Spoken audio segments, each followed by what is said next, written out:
فاطمہ زہرا کہ جن کا قرآنی نام کوثر ہے، نبی اکرم کو یہ فرمان خداوند آیا انا اعطیناک الکوثر۔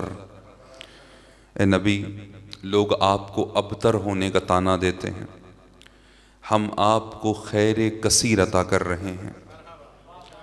قرآن نے دو طرح کی کثرتیں ذکر کی ہیں، ایک کو کوثر کہا ہے، ایک کو تکاثر کہا ہے۔ ایک کثرت کو ذکر کرتے ہوئے گویا تنبیہ کی ہے، الحاکم التکاثر حتی زرتم المقابر، اتنا کثرت کے عادی ہو گئے ہو کہ مقبروں تک جا پہنچتے ہو۔ آپ جانتے ہیں عرب قبائل تعداد کی بنیاد پر بڑے ہوتے تھے، اور جب تعداد گنتے تھے تو مردے بھی گن لیا کرتے تھے اپنے۔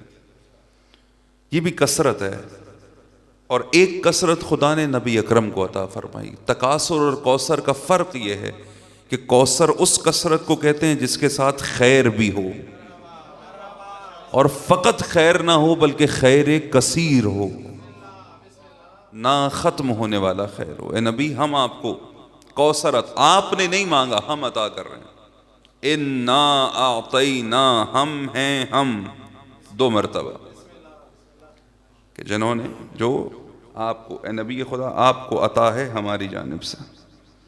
بس اس عطا کے بعد فصل لربک وانحر، اے نبی اب نماز بھی قائم کیجئے اور قربانی بھی انجام دیجئے۔ اچھا غور فرمائیے کس کے لیے یہ حکم اتر رہا ہے؟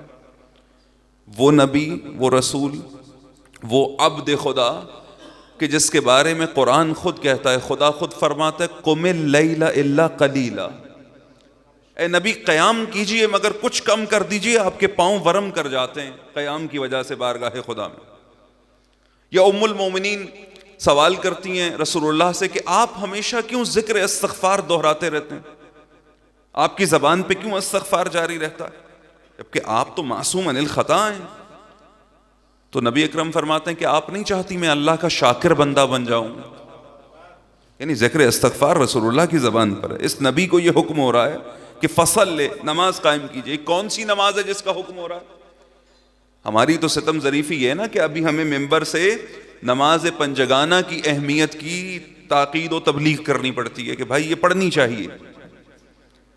ہم تبلیغ کرنے پڑھنی چاہیے، اور امام صادق علیہ السلام دنیا سے تشریف لے جاتے ہوئے پڑھ لیجئے صلوات بلند، اللہم صلی علی محمد وعلی محمد۔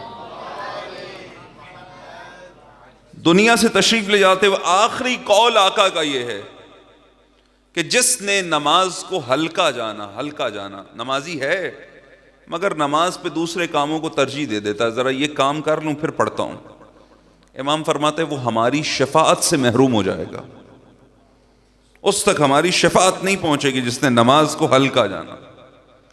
یہ نبی کو جو حکم ہو رہا ہے، یہ کس نماز کا حکم ہو رہا ہے؟ یقیناً یہ نماز واجب کا حکم نہیں ہو رہا، یہ نبی کو حکم ہو رہا ہے نماز شب کا، کہ اے نبی آپ کو خیر کثیر عطا کیا، ایک عظیم انعام، نعمت، رحمت عطا کی، رحمت للعالمین کی آغوش میں رحمت بن کر فاطمہ زہرا آئی ہیں۔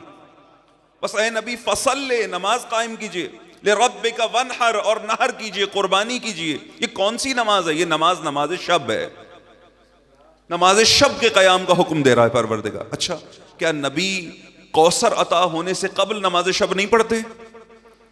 نبی تب بھی نماز شب قائم کرتے ہیں۔ نماز شب بہت اہم عبادت ہے، دنیا چاہیے تو نماز شب پڑھو، آخرت چاہیے تو نماز شب۔ نماز شب کمالات تک لے جاتی ہے انسان، ایک نماز شب اور دوسرا نماز اول وقت، ان دونوں چیزوں کی ضرور رعایت کیا کیجیے۔ اور نماز شب کی عادت ابتدا ایک رکعت سے شروع کر دیجیے، آہستہ آہستہ 11 ہو جائیں گی، خود ہی نہیں ہوں گی، آپ کو ہمت سے کرنی پڑیں گی، لیکن کو پہلا قدم تو بڑھائیے، آغاز کیجئے، ابتدا کیجئے نماز شب کی۔ نبی کو حکم آیا نماز شب، کیا نبی اس سے قبل نماز شب نہیں پڑھ رہے تھے؟ پہلے بھی پڑھ رہے تھے، مگر چونکہ اے نبی اب آپ کو کوثر عطا کیا ہے، پہلے آپ نماز شب مستحب کی نیت سے پڑھتے تھے، اب آپ کو نماز شب واجب کی نیت سے پڑھنی ہے۔ ونحر، اور قربانی کرنی ہے، لیکن چھوٹی قربانی نہیں کرنی، بڑی قربانی کرنی ہے۔ انا شانئک ھو الابتر، اے نبی آپ کا دشمن ابتر، آپ کو وہ خیر کثیر عطا فرما رہا ہوں. فاطمہ زہرا جو مرکز تعارف اہل بیت ہیں. آپ کو جب میں درود و صلوات کا کہتا ہوں نا، آپ اتنے کیا لفظ استعمال کروں، چلیں معصومانہ انداز سے درود پڑھتے ہیں کہ جیسے تازہ تازہ بچہ سیکھ رہا ہو درود پڑھنا. اللہم صلی علی وآل محمد وعجل فرج. روایت کہتی ہے، ظاہر امیر المومنین خود روایت کرتے ہیں کہ جو بھی فاطمہ زہرا پہ درود پڑھے، نبی اکرم فرماتے ہیں کہ خدا اس کے سارے گناہ معاف کر دیتا ہے اور اسے قیامت میں نبی خدا کے ساتھ خدا محشور فرمائے گا. اللہم صلی علی وآل محمد وعجل فرج. فاطمہ زہرا جو مرکز تعارف ہیں، ایک ردا، ایک چادر کہ جس کے نیچے 5 نورانی ہستیاں موجود ہیں، اور نور اس قدر کامل ہے کہ جبرائیل کو بھی سوال کرنا پڑ رہا ہے پروردگار زیر کسا کون ہے، اور خدا تعارف کرا رہا ہے ہم فاطمہ و ابوہا و بعلہا و بنوہا. فاطمہ جو مرکز تعارف ہیں، فاطمہ جو راز خدا ہیں، فاطمہ جو ام ابیہا ہیں. یہ عظمتیں، یہ کمال تقاضا کرتے ہیں کہ جب نبی اجر رسالت مانگتے ہیں، انبیاء کا قاعدہ اس طرح سے ہے کہ انبیاء کبھی بھی محنت کا اجر نہیں مانگا کرتے. تبلیغ کرتے ہیں، محنت کرتے ہیں، لیکن کبھی بھی اجرت نہیں مانگتے، بلکہ کہتے ہیں ہمارا اجر بارگاہ خدا میں محفوظ ہے. اور قرآن نے یہ قاعدہ بھی ذکر کیا کہ اتبعوا من لا یسألکم علیہ اجرا وہم مہتدون، کہ اگر اتباع کرنی چاہتے ہو، کسی کے پیچھے چلنا چاہتے ہو، بات پہنچ رہی ہے حضور، تو کس کے پیچھے چلو؟ اس کے پیچھے چلو جو تم سے اجر نہیں مانگتا. جو اجر مانگے وہ مہتدون میں سے، وہ ہدایت یافتہ نہیں ہے. جو اجر نہیں مانگتے ان کی اتباع کرو. انبیاء اجر نہیں مانگتے، لیکن نبی اکرم نے اجر مانگا حکم خدا سے. کہا میں تم سے کوئی اجر نہیں چاہتا مگر یہ کہ میرے اقرباء سے محبت نہیں، مودت رکھنا. مودت کا ایک معنی یہ ہے کہ جس میں شدت اظہار محبت پایا جاتا ہو. جن سے محبت ہے اس کا اظہار کرو اور شدت اظہار کرو، یہ مودت ہے. نبی نے مودت طلب کی، اہل بیت کی مودت، قربا کی مودت اجر رسالت ہے. اب غور فرمائیے، نبی اکرم نے 23 برس محنت کی، دین کے مختلف اجزاء، مختلف ارکان تبلیغ کیے، پہنچائے. کیوں نہیں فرمایا کہ میں تم سے کوئی رسالت کا اجر نہیں چاہتا مگر یہ کہ تم نمازی رہنا؟ چونکہ نماز عمود دین ہے، بنیاد ہے. اگر نماز قبول ہوئی باقی اعمال قبول ہوں گے، نماز رد ہو گئی باقی سب اعمال رد ہو جائیں گے. نبی اکرم نے کیوں نہیں فرمایا کہ میں تم سے کوئی اجر نہیں چاہتا مگر یہ کہ تم روزے دار رہنا؟ خب روزہ عظیم عبادت ہے، روزہ انسان کو پلٹا دیتا ہے فطرت کی طرف. لہٰذا جیسے ہی ماہ رمضان تمام ہوتا ہے، عید فطرت عطا کی جاتی ہے انسان کو کہ تو پلٹ گیا ہے واپس. روزہ انسان کو تقوی عطا کرتا ہے، لعلکم تتقون، کتب علیکم الصیام لعلکم تتقون. نبی اکرم نے نہیں کہا میں تم سے کوئی اجر رسالت نہیں مانگتا مگر یہ کہ تم حج انجام دینا. روایت کے اندر ہے کہ اگر کوئی مستطیع ہو جائے حج انجام نہ دے تو وہ یہودی مرے یا نصرانی مرے، مسلمان نہیں مرے گا. اتنی اہم عبادت جو جنم دوم عطا کرتی ہے، انسان دوسری ولادت ہو جاتی ہے، اتنا پاکیزہ طاہر ہو جاتا ہے. یعنی نبی اکرم نے جب امت کو ولایت سکھانی تھی تو پہلے حج کرا کے پاک کیا. اتنی اہم عبادت. لیکن نبی نہیں فرما رہے کہ میں تم سے کوئی اجر نہیں طلب کرتا مگر یہ کہ تم اچھا. یہ تو ہو گئے فروعات دین. اصول دین میں سے بھی نبی طلب نہیں کر رہے. مثلا یہ نہیں کہہ رہے کہ میں تم سے کوئی اجر نہیں چاہتا مگر یہ کہ تم نبوت کے وفادار رہنا، یہ بھی نہیں مانگا. اچھا یہ بھی نہیں کہا کہ میں تم سے کوئی اجر نہیں چاہتا مگر یہ کہ تم موحد رہنا. توحید بنیاد ہے نا، اصل الاساس ہے. لیکن نبی اکرم توحید بھی طلب نہیں کر رہے. معلوم ہوا رسول اللہ ایک ایسا ملاک اور ایک ایسا معیار دے رہے ہیں کہ اگر یہ شے پائی گئی تو بہترین توحید بھی وہی ہوگی، بہترین بندگی بھی وہی ہوگی. کہ میں تم سے کوئی اجر نہیں چاہتا مگر یہ کہ دل کو اتنا پاکیزہ کر لینا کہ میرے اقربا کی مودت آ جائے. اگر یہ مودت آ گئی تم موحد ہو گئے، اگر یہ مودت آ گئی تم وفادار نبوت ہو گئے، اگر یہ مودت آ گئی تو تمہاری نماز نماز ہو جائے گی، اگر یہ مودت آ گئی روزہ فاقہ نہیں رہے گا، روزہ ہو جائے گا، اگر مودت آ گئی تو حج نصیب کا چکر نہیں ہوگا، طواف بن جائے گا۔ تم پتھروں کے گرد گھوم کے نہیں آؤ گے بلکہ شعائر اللہ کو دیکھو گے اور اللہ کی طرف متوجہ ہو جاؤ گے۔ بس اب نصیب اپنا اپنا ہے کہ کوئی پتھر کو شاعر اللہ جانتا ہے اور کوئی چلتے پھرتے انسانوں میں ان کو تلاش کر لیتا ہے جنہیں خدا نے اپنی نشانیاں قرار دیا ہے۔ علی فرماتے ہیں تم ہر آیت الہی کو دیکھتے ہو اور خدا کی طرف متوجہ ہوتے ہو، کبھی کلی کا چٹکنا دیکھتے ہو، کبھی صبح کا طلوع ہونا دیکھتے ہو، یہ آیات الہی ہیں۔ سنریہم آیاتنا فی الآفاق وفی انفسہم، رب تعالیٰ کا فرمانا ہے کہ ہم نے اپنی نشانیاں آفاق میں بھی رکھی ہیں، تمہارے وجود میں بھی رکھی ہیں، اس پہ غور کرو ہم تک پہنچ جاؤ گے۔ آیات الہی، آیات نشانیوں کو کہتے ہیں، شعار نشانیوں کو کہتے ہیں جن کے ذریعے سے انسان خدا کی طرف متوجہ ہوتا ہے۔ ہر نشانی خدا کی طرف لے جاتی ہے۔ اور علی فرماتے ہیں ما للہ آیت اکبر منی، خدا نے مجھ سے بڑی کوئی نشانی خلق ہی نہیں کی ہے، سب سے بڑی۔ اہل بیت علیہ السلام سے بڑی نشانی کوئی، جن کے ذریعے انسان، وہ کشتی جس میں سوار ہوتے ہی انسان اپنی منزل کی جانب تیزی سے بڑھتا ہے اور خدا سے متصل ہو جاتا ہے۔ ایک صلوات پڑھیے بلند، محمد و آل محمد صلی اللہ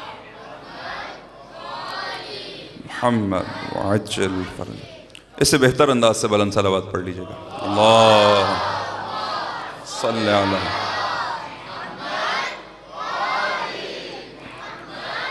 وعجل فرج۔ بس آ گیا محترم، یہ ہستیاں کہ جن کی مودت، جن کی محبت، یہ تمام چیزیں عطا کرتی۔ اب مجھے دیکھنا ہے اگر میں حامل محبت اہل بیت ہوں، یہ دل پر ہے ان کی محبت سے، ان کی ولا سے، تو میرے وجود پہ اس کے اثرات کیا ہیں؟ میں دنیا سے منفرد ہوں یا نہیں ہوں؟ ایک دنیا پرست کی خواہش اور علی کی محبت رکھنے والے کی خواہش ایک ہے یا الگ الگ ہے؟ ایک دنیا کی آلودگی میں مبتلا ہے اور ایک شب و روز ذکر علی سے اپنی زبان و دل و قلب کو معطر کرتا ہے۔ خب کیا دونوں کی خواہشات میں کوئی فرق ہے؟ دونوں کی تمناؤں میں کوئی فرق ہے؟ کیا دونوں کی آرزوؤں میں کوئی فرق ہے؟ علی کا ماننے والا مایوس یاس کا شکار نہیں ہو سکتا۔ آج اب دقت کیجئے کیسا ماحول بنایا جاتا ہے، ہمارے لیے مایوسی کی فضا بنائی جاتی ہے نا۔ مثلا ہر زمانے میں ہمیں مارا گیا، کچلا گیا، شہید کیا گیا، حق سے محروم کیا گیا۔ جب ہم اپنے عزیزوں کے جنازے اٹھاتے ہیں نا، دشمن کھڑا ہم پہ ہنس رہا ہوتا ہے کہ پھر ہم نے ان کے اتنے مار دیے۔ ہم 6 ماہ کے جنازے اٹھاتے ہیں، ہم 11 برس کا بچہ کے جنازہ اٹھاتے ہیں، ہم جوانوں کے ابھی تازہ اٹھائے نا جنازے، دشمن کھڑا ہنس رہا ہوتا ہے۔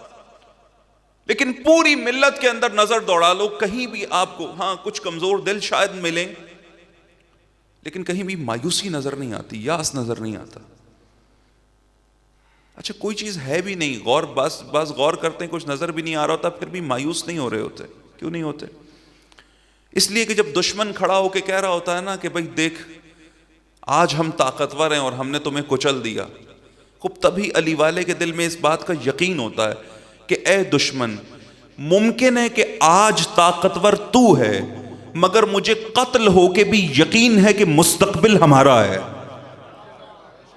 کیونکہ ہمارا امام پردہ غیبت میں، وہ منجی جب تشریف لائے گا تو یقیناً نجات عطا کرے گا ہر ظلم سے، ہر بربریت سے، ہر وہ پرچم جو سر بلند ہے سر نگون ہو جائے گا، ظلم کا پرچم، استبداد کا پرچم، اور عدل کا نظام اس سرزمین پر قائم ہوگا۔ یہ امید آغیان، اس امید کو پروان چڑھانا ظہور حجت کی تیاری ہے در واقع۔ آیت اللہ جوادی کا بڑا پیارا جملہ ہے، فرماتے ہیں دیکھو دو چیزیں، ایک امید ہے، ایک آرزو ہے۔ آیت اللہ جوادی آمولی کو جانتے ہیں؟ مفاتیح الجنان کو جانتے ہیں؟ ہاں، اسی کے وزن پہ ہے مفاتیح الحیات، پتہ نہیں آپ کے ثقافتی مرکز کا حصہ ہے یا نہیں ہے۔ مفاتیح الحیات، مفاتیح الجنان، جنت کی چابیاں۔ جنت جائیں گے انشاءاللہ، لیکن اس کے لیے مرنا پڑے گا، ٹھیک ہے، اس کے لیے مرنا پڑے گا. مریں گے تو جنت جائیں گے نا بھائی. کہتا جنت جانے کا تو بڑا شوق ہے لیکن مرنے کا جی نہیں چاہتا. خوب، یہ جنت کی چابی ہیں، مفاتیح الحیات زندگی گزارنے کی چابی ہیں، حیات کی چابی. یہ آیت اللہ جوادی کی کتاب کا نام ہے. یہ وہ کتاب ہے جس کے اندر آغا جوادی نے روز مرہ روٹین، اہل بیت علیہ السلام کی روٹین کیسی تھی، اپنے ساتھ رویہ کیسا تھا، دوسروں کے ساتھ رویہ کیسا تھا، کیسا برتاؤ تھا، کیسا، اس پوری کتاب کے اندر صرف اہل بیت کے فرامین، ائمہ علیہ السلام کے فرامین ذکر کیے ہیں، اور ہمیں یہ بتایا ایک کتاب کے اندر سب کچھ جمع کر دیا کہ اگر کوئی چاہے کہ اپنی زندگی کو بلند کرے اور کشتی نجات میں سوار ہو جائے، وہ اس کتاب سے استفادہ کر سکتا. آیت اللہ جوادی فرماتے ہیں کہ آرزوؤں میں اور امیدوں میں فرق ہوتا ہے. آرزو کس کو کہتے ہیں؟ آرزو اسے کہتے ہیں کہ بندہ ہاتھ پہ ہاتھ رکھ کے بیٹھا ہے اور اس خیال و گمان میں ہے کہ کہیں پہنچ جاؤں گا، فلاں کام ہو جائے گا میرا. یہ جو وہ بغیر کچھ کیے خواہش کر رہا ہے نا، یہ آرزو ہے. امید کسے کہتے ہیں؟ کہتے ہیں امید اسے کہتے ہیں کہ انسان پہلے زمین کو نرم کرے، پھر اس کے اندر دانہ بوئے، پھر ساری ضرورتیں فراہم کر دے، اور پھر مصلی عبادت پہ ہو کہ پروردگار میں نے اپنا کام کر دیا، بارش نازل کرنا یا نہ کرنا یہ تیرا کام ہے. یہ امید ہے. آج میرا اور آپ کا یقین اس بات پہ بہت پختہ ہے کہ وقت بہت قریب آ چکا ہے کہ جب امام نے ظہور فرمانا ہے. خوب، یہ ایام فاطمیہ مددگار ہیں، امام زمانہ کے لشکر کی آمادگی ہو سکتی ہے ان ایام کے اندر. خوب، آج جناب سیدہ کی روٹین، آپ کی ڈیلی لائف دیکھتے ہیں کہ بی بی نے کس طرح کی زندگی گزاری، کیسی زوجہ تھیں، کیسی بیٹی تھیں اور کیسی ماں تھیں. تاکہ میں اور آپ کے، میں نے کل عرض کیا آپ کی خدمت میں کہ یہ کہنا کہ مقام جناب سیدہ بلند ہے لہٰذا جو کچھ بی بی نے کیا وہ ہم نہیں کریں گے، خوب یہ نادرست بات ہے، یہ ٹھیک نہیں ہے. کیونکہ مقام جناب سیدہ بلند ہے. اس بلند مقام کے باوجود خدا نے ان ہستیوں کو بشری لباس پہنایا اس لیے ہے تاکہ مجھے اور آپ کو زندگی گزارنے کا طریقہ سکھائیں. لہٰذا اگر یہ کوئی عمل کر رہے ہیں تو قابل اتباع ہے، قابل تاسی ہے، میں اور آپ وہ کام کر سکتے ہیں. جناب زہرا کیسی بیٹی ہیں؟ ایسی بیٹی ہیں کہ 5 برس کی عمر میں نبی فرماتے ہیں فاطمہ تو باپ کی ماں ہے، تو باپ کی ماں ہے. یہ احترام ہے. جبرائیل نازل ہوئے خصوصی، کہا آج اے نبی اللہ آپ کے لیے نہیں آیا، آپ کی بیٹی فاطمہ زہرا کے لیے آیا ہوں. فاطمہ خواہش کریں خدا پوری کرے گا. وہ جیسے بعض اوقات موقع ملتا ہے نا، کسی کو الادین کا چراغ مل جائے، چراغ رگڑیں تو کیا آتا ہے؟ ڈر کیوں رہے، آئے گا نہیں یہاں، کیا آتا ہے؟ جن آتا ہے. اب جن کیا کرتا، کیا کہتا ہے؟ کیا حکم ہے میرے آقا؟ پھر آقا کو کتنی خواہشیں کرنے کی اجازت ہوتی ہے؟ 3 خواہشیں. اب جب آپ کو زندگی میں 3 خواہشوں کا موقع ملے تو کیا طلب کریں گے؟ وہ ایک صاحب تھے، انہیں موقع ملا، چراغ رگڑا انہوں نے، جن آ گیا. انہوں نے کہا کہ میری پہلی خواہش یہ ہے کہ ایک بڑا سا گھر ہو، بڑا سا بنگلہ ہو. جن نے فراہم کر دیا. کہا اب اس میں بہت امیر فیملی آباد ہو. اس نے ایک امیر خاندان اس میں آباد کر دیا. کہا اب مجھے اس گھر کا چوکیدار لگوا دو. اچھا ہنسی اس لیے آ رہی ہے کہ یہ دوسرے نے کیا ہے، لیکن ایسے معاملات ہم روزانہ کر رہے ہوتے ہیں خدا سے، روزانہ کر رہے ہوتے ہیں. مصلی پہ آتے ہیں نا خدا کی بارگاہ میں، کس جگہ پہ آ کے کیا مانگ رہے ہوتے ہیں احساس بھی نہیں کر رہے ہوتے. مثلا جہاں انسان خدا سے خدا کو مانگ سکتا ہے نا، وہاں 1 روپے مانگ رہا ہوتا ہے. سید الشہداء نے یہ تو راز کھولا تھا کہ دیکھو اللہ کو مانگ، تمہیں پیدا ہی نہیں کیا گیا رزق کے لیے، رزق کی تلاش کے لیے تمہیں خلق نہیں کیا. علی علیہ السلام فرماتے ہیں رزق 2 طرح کے، ایک وہ ہے جس کے پیچھے تم بھاگتے ہو، ایک وہ ہے جو تمہارے پیچھے بھاگتا ہے. اگر تم پیچھے نہیں بھاگو گے وہ تمہارے پیچھے آ جائے گا. دنیا ایسے ہی آگا. دنیا میں جہاں دیکھیے ابھی تک ہماری جو خواہشیں پوری ہوئی ہیں نا، ہم اس سے دستبردار ہو گئے تھے اس لیے پوری ہو گئی. لیکن جن کی ہم نے ضد لگائی ہوئی ہے نا وہ پوری نہیں ہو رہی، کیونکہ خدا چاہتا ہے تم بے نیاز ہو جاؤ، میں تمہیں بے نیاز کر دوں گا. نیاز مند رہو گے پھر کہیں نہیں پہنچو گے، بے نیاز ہو جاؤ بارگاہ خدا. اب جناب زہرا کو موقع ملا خواہش کرنے کا. بی بی نے کیا طلب کیا؟ آپ توجہ کریں، جناب زہرا نے 3 خواہشیں کی. کبھی وقت ملا تو مستقل ان 3 خواہشوں پہ 3 گفتگو 3 دن لگائیں گے انشاءاللہ، لیکن آج صرف اشارہ سن لیجئے. کہا جب تک زندہ رہوں تلاوت قرآن کرتی رہوں. قرآن پڑھنا اور ہے، تلاوت کرنا اور ہے. پہلی خواہش. کہ جب تک زندہ رہوں رسول اللہ کے چہرے کی زیارت کرتی رہوں، اور جب تک زندہ رہوں خدا کی راہ میں انفاق کرتی رہوں، خرچ کرتی رہوں. ہمیں موقع ملتا ہے دعا کی قبولیت کا، خدا یہ بھی دے دے، یہ بھی دے دے، یہ بھی دے دے. سیدہ کو موقع ملتا ہے، سیدہ کہتی ہیں جو تو نے دیا ہے اس میں سے انفاق کی توفیق دے دے. جو تو نے دیا ہے میں بھی، میری کیفیت بھی یہی ہو جائے، میں بھی عطا کرنے والی بن جاؤں. اور سیدہ نے سب کچھ دے دیا اپنا. خدا نے یہ دعائیں قبول کر لی. کیسی بیٹی ہیں کہ جو اپنے والد کی معرفت رکھتی ہیں، جانتی ہیں یہ فقط میرے والد نہیں ہیں بلکہ یہ نبی خدا ہیں، یہ ولی خدا ہیں. اور ولی خدا کا ادب ہے، ولی خدا کا احترام ہے. آپ امیر المومنین کا کوئی خطبہ اٹھا کر دکھائیے کہ جو رسول اللہ کی موجودگی میں ہو.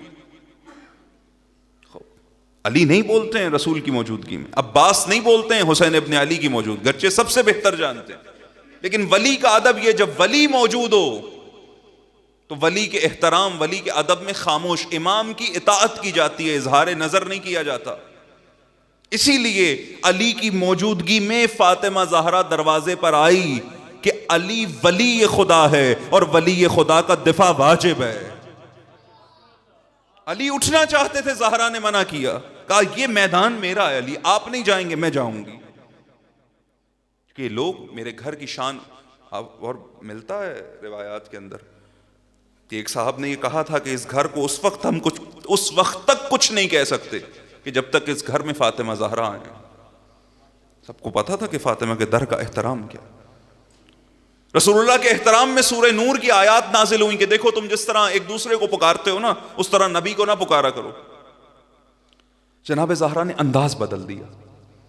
پہلے کہتی تھی یا ابتا، جیسے آیت نازل ہوئی نا کہتی، اس کے بعد کہنے لگی یا رسول اللہ.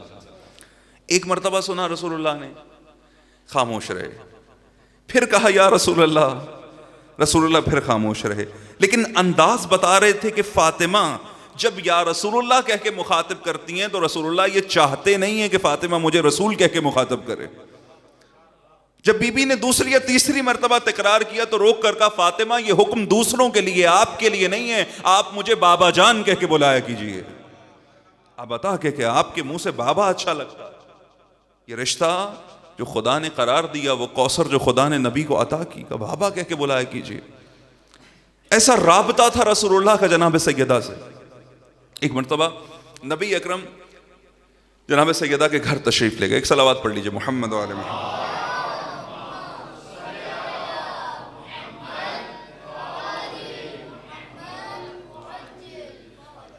سیدہ کے گھر تشریف لے گئے اور جا کر بیوی سے کہا کہ اے میری بیٹی اگر کچھ کھانے کو ہے تو مجھے دو، میں کئی دن سے بھوکا ہوں.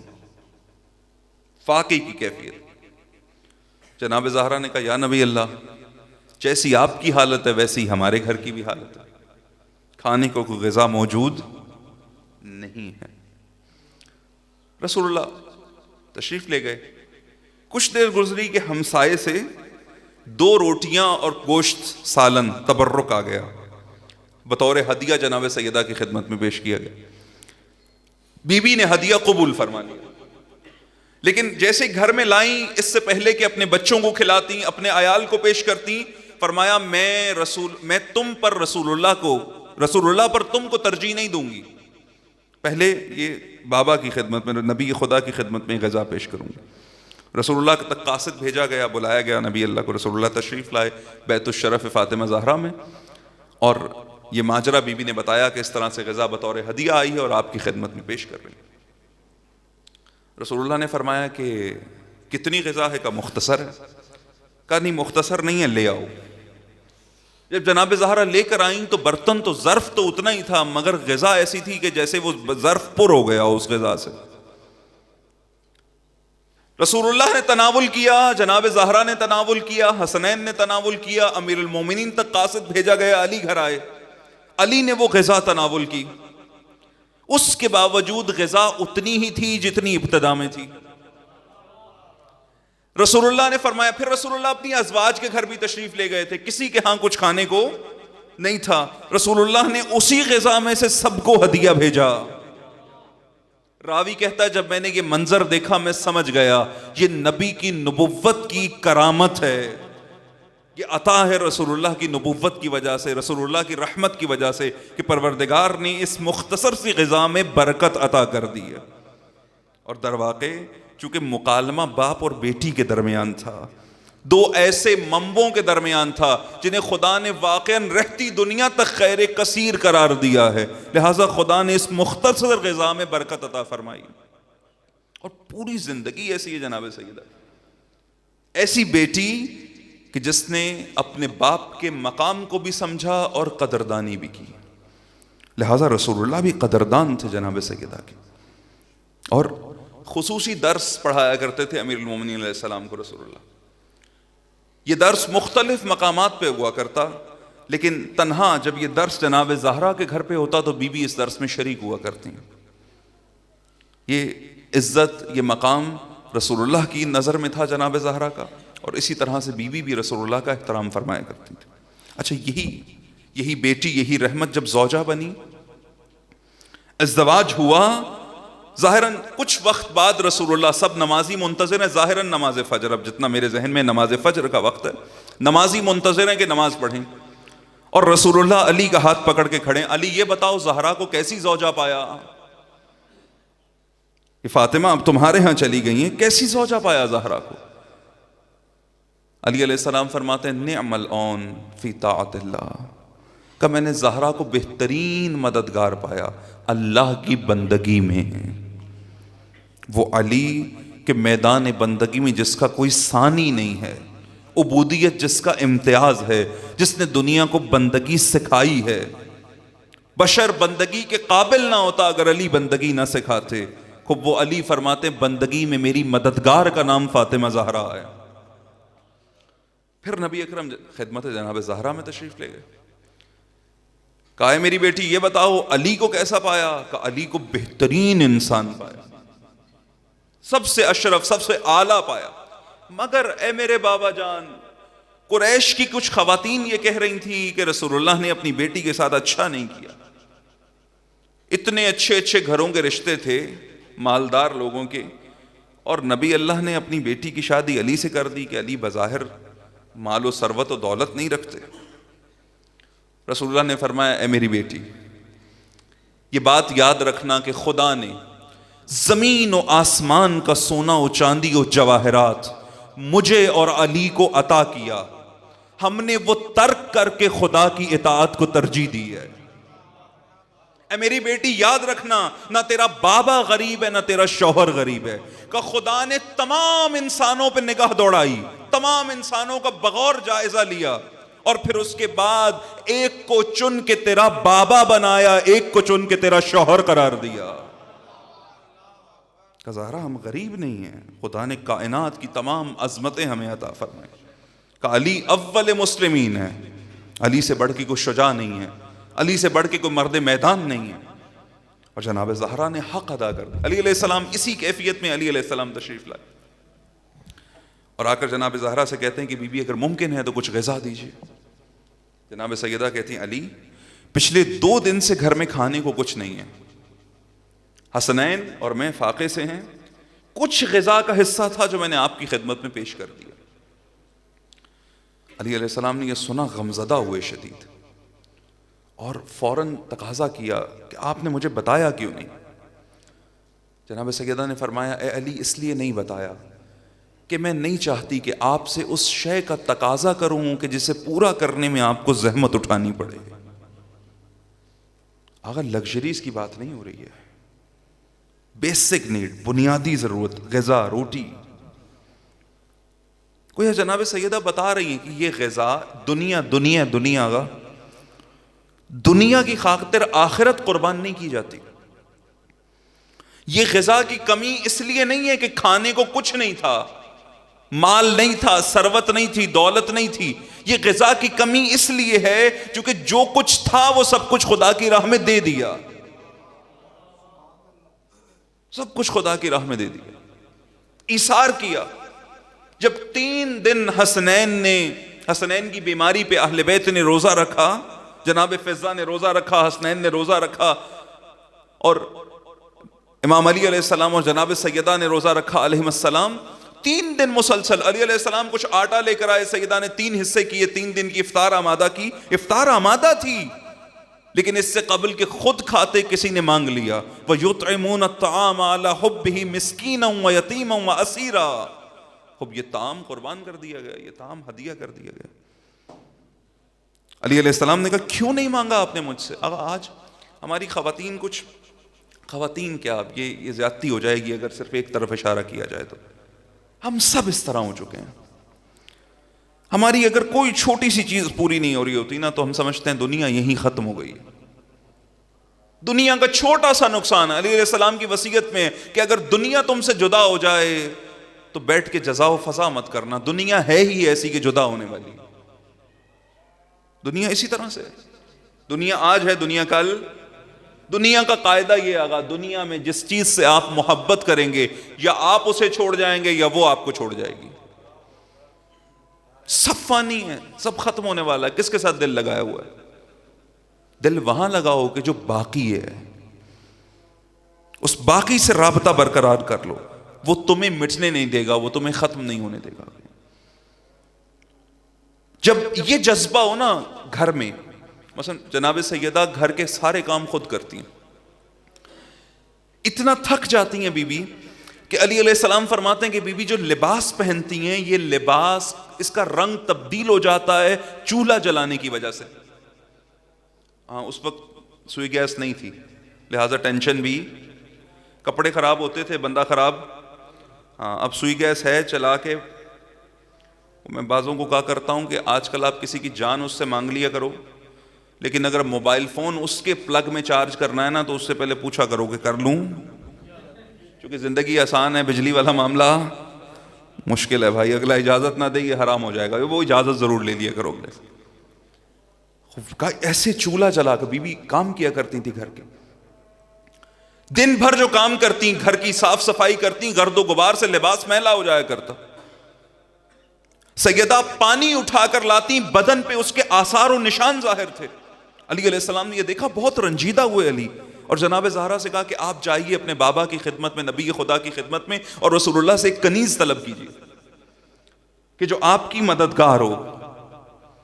جناب زہرا نے ارادہ کیا رسول اللہ، اب چند طرح سے روایات ہیں، ایک یہ ہے، یہ سن لیجئے، عموماً یہ کم بیان کی جاتی ہے کہ جناب زہرا تشریف لے کے گئی گھر، تو دیکھا کہ گھر میں کچھ احباب بیٹھے ہوئے ہیں، رسول اللہ کسی میٹنگ، کسی ایسے ماحول میں ہیں کہ جہاں بی بی نے مناسب نہیں سمجھا کہ بابا سے اظہار کیا جائے، واپس آ گئے۔ رسول اللہ جیسے ہی اس نشست سے فارغ ہوئے فوراً گھر تشریف لائے جناب زہرا کے، اور پوچھا کہ آپ خیر سے آئی تھی؟ تو بی بی خاموش ہے۔ علی علیہ السلام نے کہا مجھے ایسا لگا کہ اگر جناب زہرا نہیں بولیں گی تو رسول اللہ تشریف لے جائیں گے، تو کہا میں نے فوراً آگے بڑھ کر رسول اللہ سے تقاضا کیا کہ یا نبی اللہ، فاطمہ زہرا کی یہ حالات ہیں کہ سیدہ کبریٰ سارے کام خود انجام دیتی ہیں اپنے گھر کے، اور اس قدر تھک جاتی ہیں کہ بدن پہ تھکاوٹ کے آثار ظاہر ہیں، لباس گھر کا کام کر کر کے میلا ہو چکا ہے، لہٰذا اگر کوئی کنیز مل جائے تو سیدہ کی مدد ہو جائے گی۔ رسول اللہ نے سنا اور سن کر کہا کہ آپ کو کنیز کی خواہش ہے، اے علی اگر میں کنیز سے بہتر شے عطا کر دوں تو؟ فاطمہ زہرا نے فوراً پکار کے کہا کہ فاطمہ ہر اس چیز پہ راضی ہے جس پہ خدا راضی ہے اور خدا کا رسول راضی ہے۔ کیا مانگی تھی؟ کنیز، مددگار۔ رسول اللہ نے کیا عطا کیا؟ تسبیح زہرا۔ اس لیے کہ تسبیح حلال مشکلات ہے، تجربہ کیا کیجئے۔ ہم تو عموماً مکھی پہ مکھی مارتے ہیں نا جی، تسبیح پڑھی جلدی سے، نماز پڑھی جلدی سے اور پڑھ کے رکھ دی اور پھر نہ گیا۔ ان ساری چیزوں کا فوری اثر ہے جو وجود پہ ظاہر ہوتا ہے۔ تسبیح فاطمہ زہرا بہت مؤثر تسبیح، یہ ذکر بہت مؤثر ذکر ہے۔ رسول اللہ نے بطور مددگار سیدہ کو یہ عطا کی ہے، اور اس سے مدد ہر کوئی مدد لے سکتا ہے اس تسبیح سے، کہ ذکر خدا جو فاطمہ زہرا کے ذریعے سے رسول اللہ نے ہمیں سکھایا۔ اچھا اب رسول اللہ نے کیوں کنیز نہیں دی اور کیوں تسبیح دے دی، اس کی بھی ایک تفصیلات ہیں، اس طرف نہیں جاتے، چند ایک روایات اور سن لیجئے، وقت ہمارا تقریباً تمام ہو گیا۔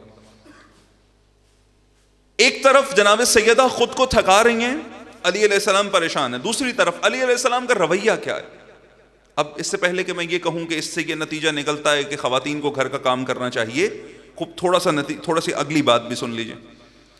اب صورتحال یہ کہ جب بھی علی علیہ السلام گھر پہ موجود ہوں اور سیدہ گھر کے کام کر رہی ہوں تو علی فوراً سیدہ کا ہاتھ بٹانے کے لیے پہنچ جاتے ہیں۔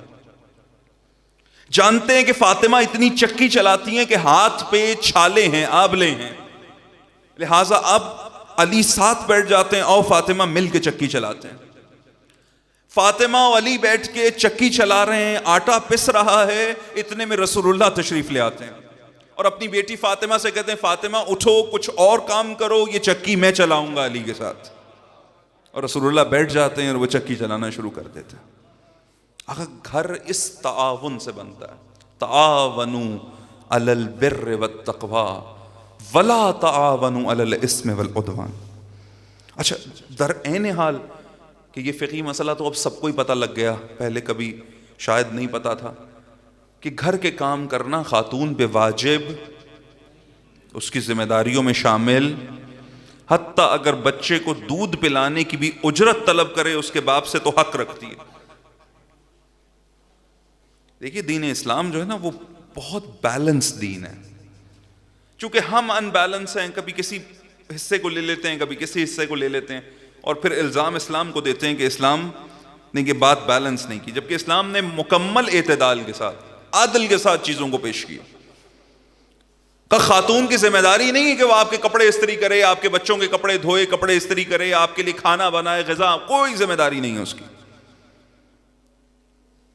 اور مرد کی ذمہ داری بھی نہیں ہے کہ وہ آؤٹنگ پہ لے جائے، ہاں ان میں سے کوئی ذمہ داری ہے، صرف نان و نفقہ ذمہ داری ہے۔ نان و نفقہ یہ کہ 3 ٹائم کی روٹی، اس میں پیزا بھی نہیں ہے، اس میں برگر بھی نہیں ہے، اس میں تفریح بھی کوئی نہیں ہے، 3 ٹائم کی روٹی، خوب، اور 2 گرمیوں کے سوٹ، 2 سردی، 2 نہیں 3 کر لیجئے، چلیں جو ضرورت پوری کرنے والا۔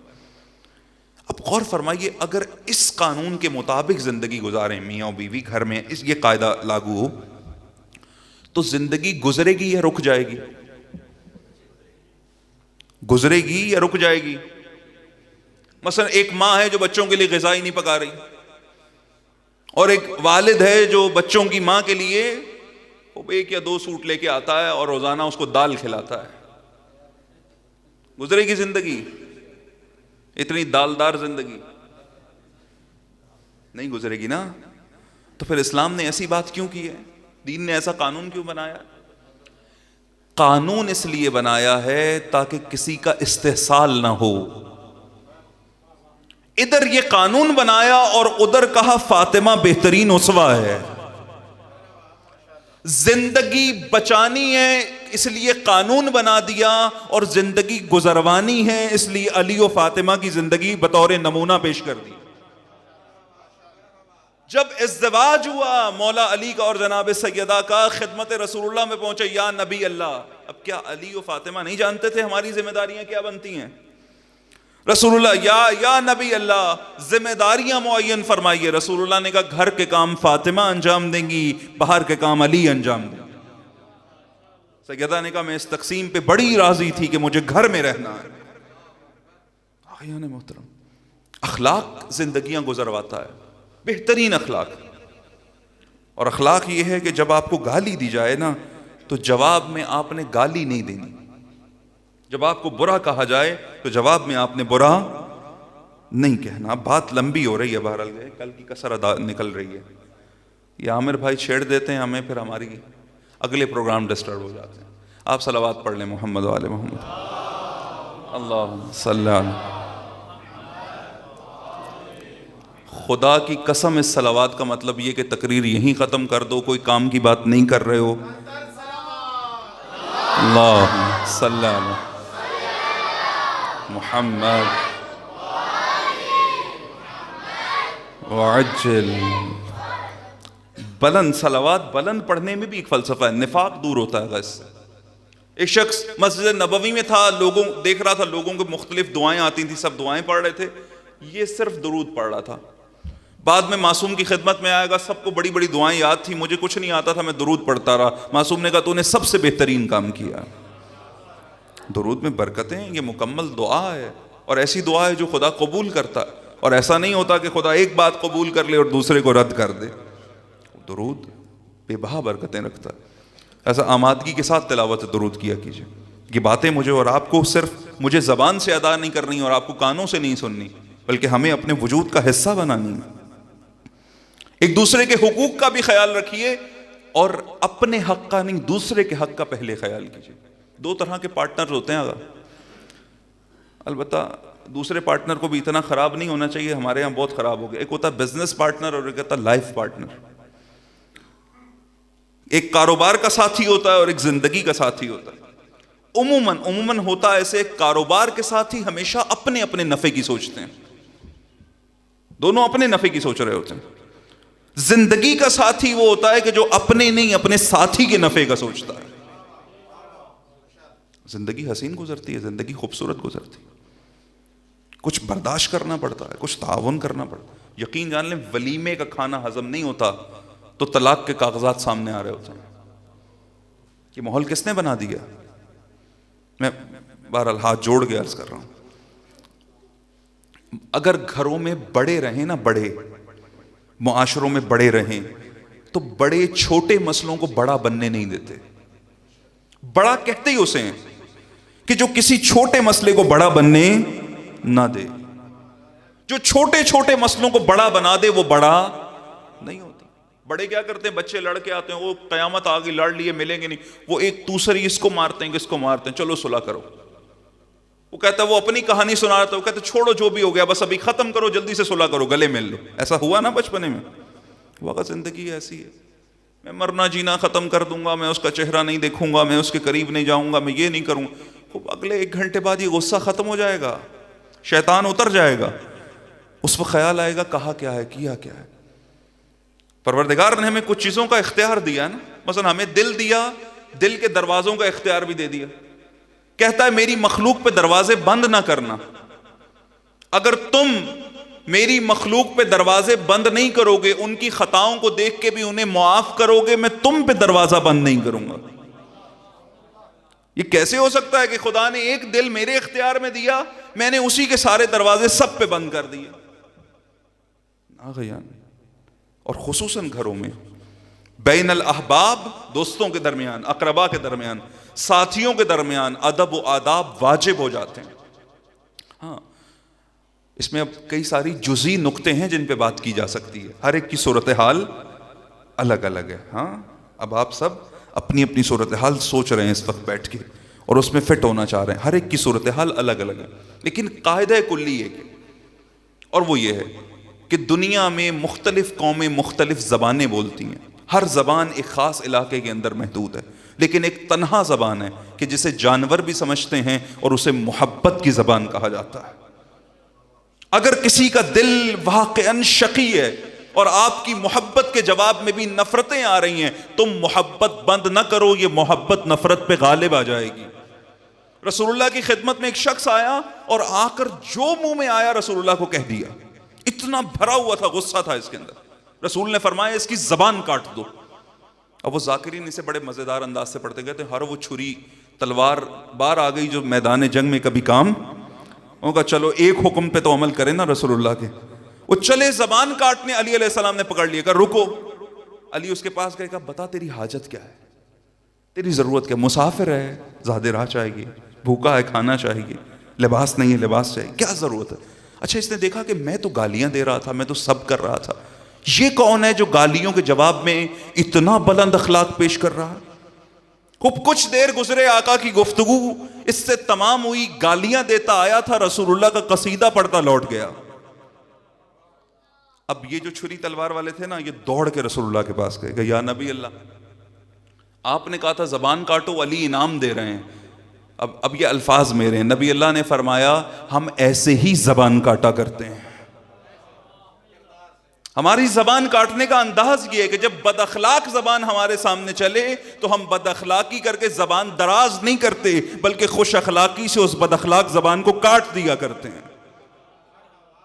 یہ فارمولا اپلائی کر لیجئے اپنی زندگی میں، اس کی لذتیں محسوس کریں گے آپ، لذتیں محسوس کریں گے.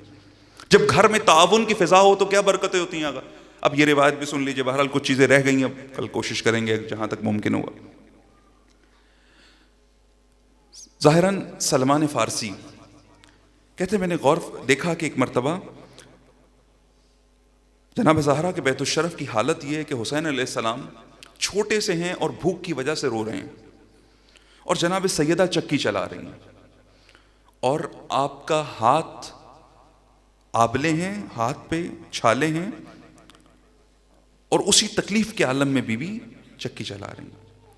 کب میں نے تقاضا کیا کہ اے بنت پیغمبر، آپ کے پاس کنیز موجود ہے، فضا موجود ہے، ان سے کام کروا لیجئے، آپ کیوں کام کرتی ہیں؟ تو کہا بی بی نے مجھ سے فرمایا کہ میں نے یہ اخلاق اپنے پروردگار سے سیکھا ہے کہ میں نے کام برابر برابر تقسیم کر لیا ہے، ایک دن وہ کام کرے گی، ایک دن میں کام کروں گی. یہ واقعہ بیت الاحزان میں شیخ عباس قمی نے نقل کیا. کہ اس کے بعد جناب سلمان نے کہا کہ بی بی میں بھی تو آپ کا غلام ہوں، اس غلام سے یا میں حسین کو سنبھال لیتا ہوں یا میں یہ چکی چلا لیتا ہوں تاکہ آپ کی مدد کر سکوں.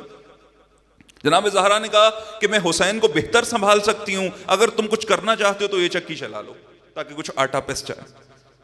سلمان کہتے ہیں میں چکی چلاتا رہا، آٹا پیستا رہا، اتنے میں اذان کا وقت ہو گیا. اذان ہوئی، میں مسجد چلا گیا نماز کے لیے، نماز پڑھی. جیسی نماز تمام ہوئی نا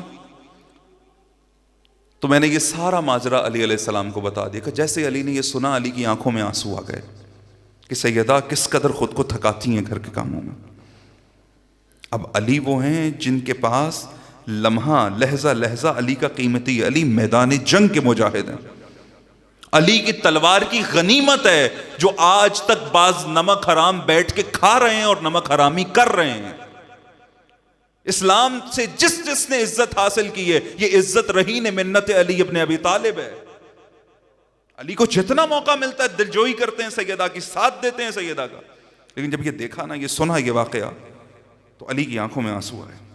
گھر کی طرف گئے، گھر کی طرف گئے اور کچھ ہی دیر میں الٹے قدموں واپس آئے. روتے ہوئے گئے تھے، ہنستے ہوئے واپس آ رہے تھے. اب سلمان نے پوچھا علی آپ کے تبسم کی وجہ کیا ہے، خوشی کی وجہ کیا ہے؟ کہا جب میں گھر میں گیا تو میں نے دیکھا. اب رسول اللہ بھی یہ بات سن رہے ہیں علی علیہ السلام. کہا جب میں گھر میں گیا تو میں نے دیکھا کہ زہرا سو رہی تھی اور حسین زہرا کے سینے پر سو رہے تھے اور چکی فرشتے چلا رہے تھے. رسول اللہ نے فرمایا اے علی کہ آپ کو نہیں پتا خدا نے کچھ خاص ملائکہ خلق کیے ہیں جن کا کام ہم اہل بیت کی مدد کرنا ہے، اور اے علی قیامت تک یہ فرشتے ہمارے خادم ہیں، ہمارے مددگار ہیں. آگین اس سے مجھے اور آپ کو کیا سمجھ میں آتا ہے؟ قرآن کا فرمانا ہے کہ جو اللہ پر ایمان لائے، جنہوں نے کہا اللہ ہمارا رب ہے، ثم استقاموا، اور پھر اس بات پر استقامت بھی دکھائی. ان الذین قالوا ربنا اللہ ثم استقاموا، کہ اللہ ہمارا رب ہے. اب اللہ کو رب مانو گے تو پھر مشکلات آئیں گی زندگی میں. استقامت بھی دکھائی. تتنزل علیہم الملائکہ، تو خدا ان کی مدد کے لیے ملائکہ نازل کر دیتا. اس آیت میں یہ شرط نہیں ہے کہ احد کا میدان سجے گا تو ملائکہ نازل ہوں گے.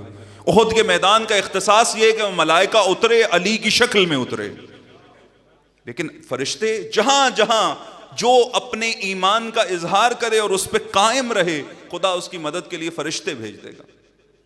اب ہماری وہ خواتین کہ جو یہ سمجھتی ہیں کہ روٹی پکانا ہماری توہین ہے، سالن بنانا ہماری توہین ہے. میں عرض کیا کرتا ہوں کہ گھروں کے جھگڑے ایسی چھوٹی چھوٹی سی نامناسب باتوں پر ہیں کہ ذرا سا اگر غور کر لیا جائے تو مسئلہ حل ہو جاتا ہے. مثلا ہمارے ہاں رواج ہے اور اچھا ہے، ہونا چاہیے، صدقہ دیتے ہیں، بات بات پہ دیتے ہیں نا. گھر سے نکلے 10 روپے صدقہ، 50 روپے صدقہ، 100 روپے صدقہ، 1000 روپے صدقہ دیتے ہیں نا. سب کو صدقات دیتے ہیں. عموماً ان لوگوں کو دیتے ہیں جن کو نہیں دینا چاہیے، ان کو زیادہ دیتے ہیں جن کو، چونکہ جو ضرورت مند ہوتا ہے وہ کبھی اظہار نہیں کرتا، اور جو ضرورت مند نہیں ہوتا وہ اپنا چہرہ ایسا بنا کے رکھتا ہے کہ ہر کوئی جا کے اس کو دے دیتا.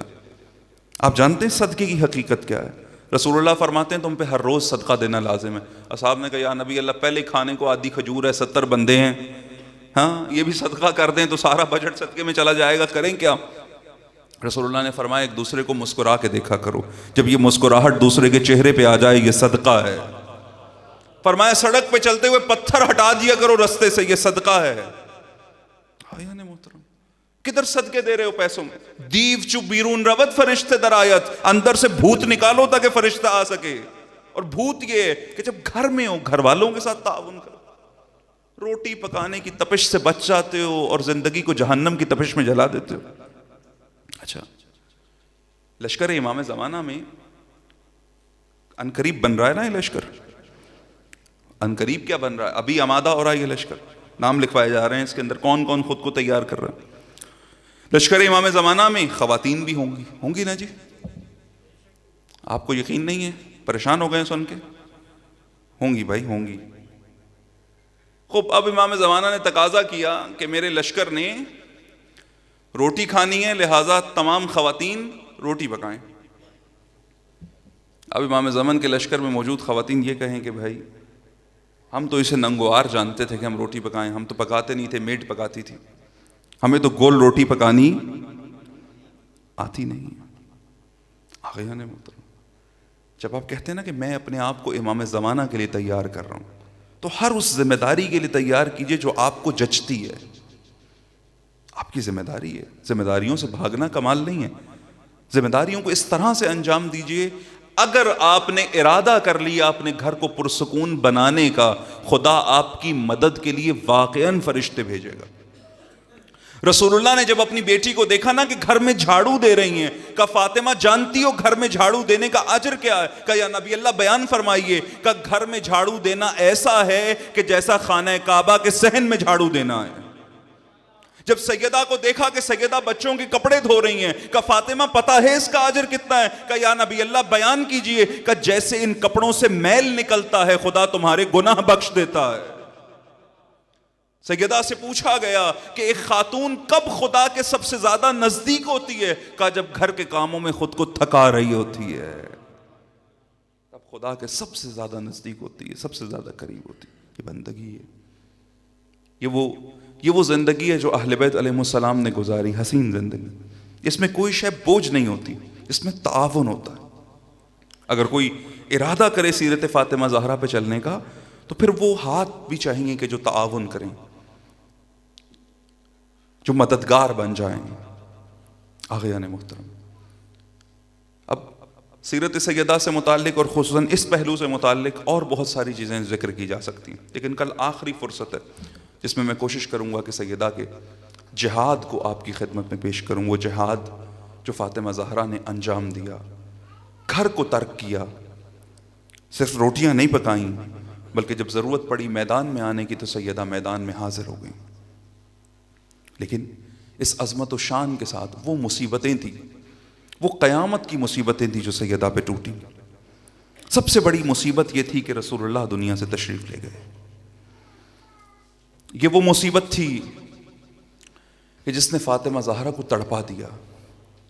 سیدہ دن رات بابا کے غم میں گریہ کیا کرتی، اس قدر گریہ کرتی کہ مدینے والوں پہ گران گزرا۔ علی کی خدمت میں کہا علی سیدہ سے کہو یا دن کو رویا کرے یا رات کو رویا کرے، ہمارے آرام میں خلل واقع ہوتا ہے۔ علی نے بیت الحزن بنایا، سیدہ صبح بقی چلی جاتی، بیت الحزن میں گریہ کرتی اپنے بابا کو، اور رات کو لوٹ کر حسنین کے علی علیہ السلام واپس لے آتے۔ لیکن نہ فقط یہ کہ سیدہ کو بابا کے چلے جانے پر کسی نے تسلی نہیں دی، بلکہ جب اجر رسالت دینے آئے تو وہ غضب ڈھایا کہ سیدہ فریادیں کرتی تھی یا ابتا، اے میرے بابا دیکھو آپ کی بیٹی پہ کیا ظلم ہوتا ہے، اے میرے بابا دیکھیے آپ کی بیٹی پہ کیا قیامت ڈھائی جاتی ہے۔ رسول اللہ کا زمانہ یاد آتا تھا، بی بی کو گریہ کرتی تھی۔ کسی نے جناب بلال سے کہا بلال فاطمہ تیری منتظر ہے۔ بلال تو اذان نہیں، کہ بلال نے اذان دینا چھوڑ دی، چونکہ بلال رسول کا مؤذن تھا اور رسول کے بعد کہا میں کسی کی تائید میں اذان نہیں دوں گا۔ لیکن جب پہنچا نا جناب سیدہ کا فرمان کہ سیدہ چاہتی ہیں وہ اذان سنیں جو اپنے بابا کے دور میں سنا کرتی تھی، بلال نے خود کو آمادہ کیا، اور آمادہ کر کے گلدستہ آذان پہ تشریف لائے. جیسے ہی بلال نے آذان کہی سیدہ کی فریادیں بلند ہوئیں.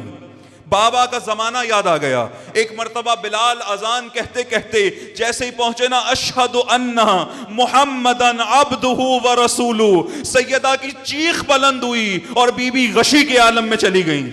بلال نے اذان کو روک دیا، سیدہ کو ہوش میں لایا گیا. بی بی نے تقاضا کیا بلال اذان مکمل کرو. بلال نے ہاتھ جوڑ دیے، کہا آقا زادی میں جانتا ہوں یہ اذان آپ پہ قیامت گزرے گی، میں اس اذان کو مکمل نہیں کروں گا. عزادارو وہ کیا مصیبتیں تھیں. 8 دن بعد سیدہ نے اپنا گھر چھوڑا ہے رسول اللہ کی رحلت کے بعد.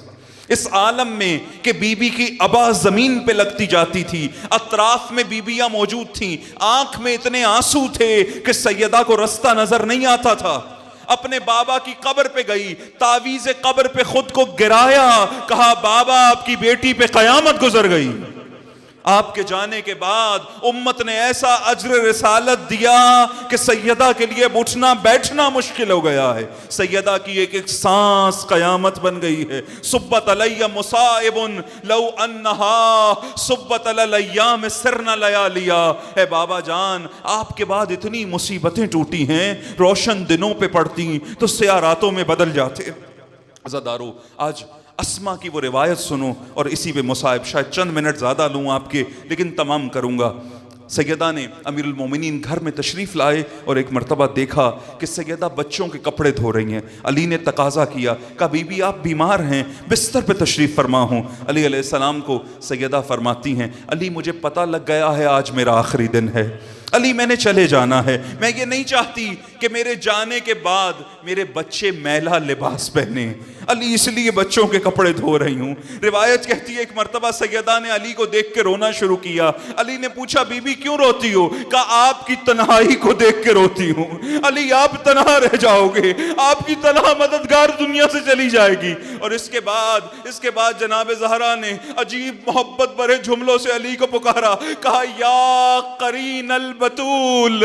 اب الحسن نہیں کہا یا قرین البتول، اے بتول کے ساتھی، اے میرے ساتھی، اے میرے اپنے.